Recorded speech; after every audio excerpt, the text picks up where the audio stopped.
Hi, I'm Bluebee. This is 14 Days of Zines. Welcome to day 5. Today we're talking about half-size zines, a very accessible standard version of the booklet zine, perfect for when you've got more to say. Part 1. Inspiration. All of our previous zines so far have been or could have been made from a single sheet of paper. As we move into half-size zines, this is going to require at least 2 sheets of paper or more. The half-size zine is great for longer format projects of any kind. If you have an opinion on something, you can zine about it. You've got mail. My zine club mail from Bree of Bratty Bree just came in. So let's open that and take a look because I'm pretty sure it's going to be a half zine. I'll be right back. I gotta go read this.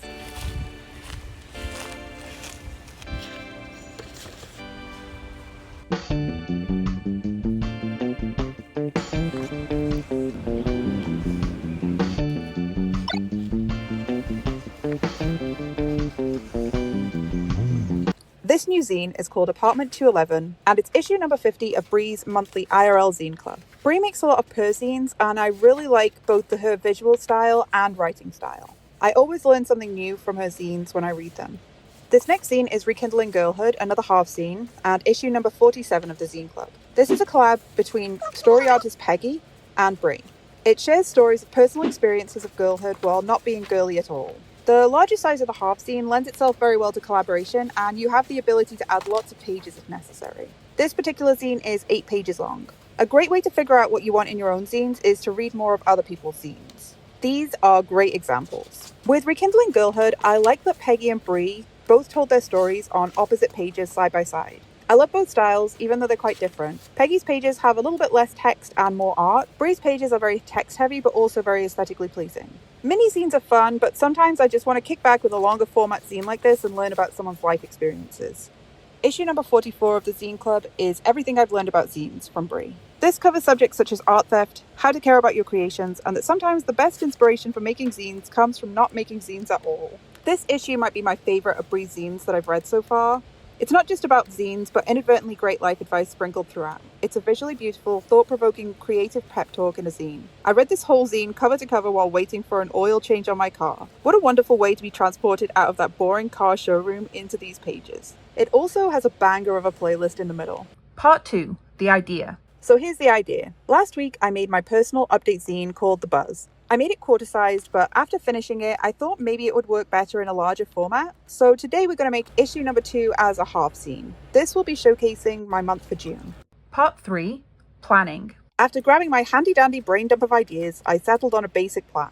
I'm still trying to prioritize long-form content and collecting my favorite media of the month, so I'm going to do a page on that again. It's the start of summer and I want to do a summer bucket list, but I don't really like the term bucket list, so I'm going to have a think about a different title. As far as adventures in June, we went to Silver Springs State Park and rode on the glass bottom boats, so I'd like to do a spread on that. That was the main adventure. We had some family in town and I didn't really document a lot of the other things that we did. I'd also like to put a craft in there this time. Recently, I made some Tamagotchi bag charm blind boxes for my friends, so that seems like a good candidate.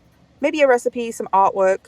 My cover stars this month are going to be Ham and Buster, a couple of worm plushies I got from goblinpuppystudios, and I want to put on a summery beachy background.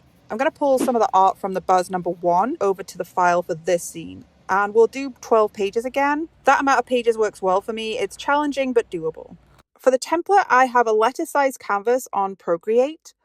I'm going to use magnetics and snapping to squeeze a color-filled layer into the middle. I like to make 2-page spreads to see what the finished zine will look like, then I'll organize them into a printable file. Here's an easy way to figure out the page order for the printing. So you take the number of pages in the zine, in my case 12, divide that by 2, so that gives me 6. We already know the front and back cover opens like this, so that's going to be page 12 and page 1. So now I'm going to number like this to the halfway point. 1, 2, 3, 4, 5, 6. Then I'm going to go back up, filling in the missing spots. 7, 8, 9, 10, 11, and then 12 is the back cover. Another good way to figure out the layout of the pages for printing is to make a mini prototype. Let's make these pages, then I'll see how inspiration strikes for the rest while I'm working on it. Part 4. The Master Copy.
have all the spreads here now and I'm organizing them into a printable form using the little chart that I showed you earlier. Now it's time to make copies and do a little mental gymnastics to get these pages printed properly on both sides. Part 5. Making copies. Here is my process and how I do it. First, I print the front of each page. So I'm going to print pages 12 and 1 in color, because that's our cover. Then I'm going to print 10 and 3 and 8 and 5 in black. For my printer, I need to flip the page long ways to put it back in the other side. Then I print out each page separately to make sure everything's where it should be. Whew! Okay, I think we got it. These are all printed out back to back. So let's collate, fold, and bind.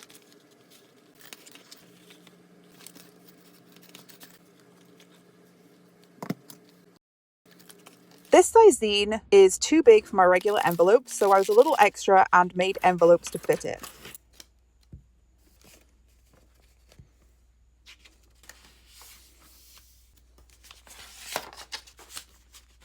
Part 6. Final reveal.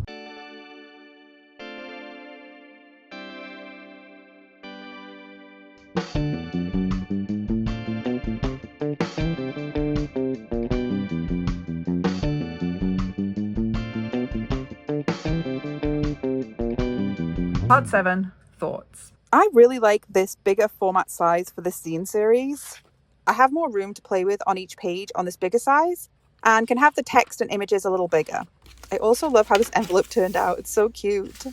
I think I'm going to stick with this bigger format for future issues of The Buzz, and if I have a busier month, I can add more pages. Although I do still like the cute size of this first issue. What do you think? Which size do you prefer?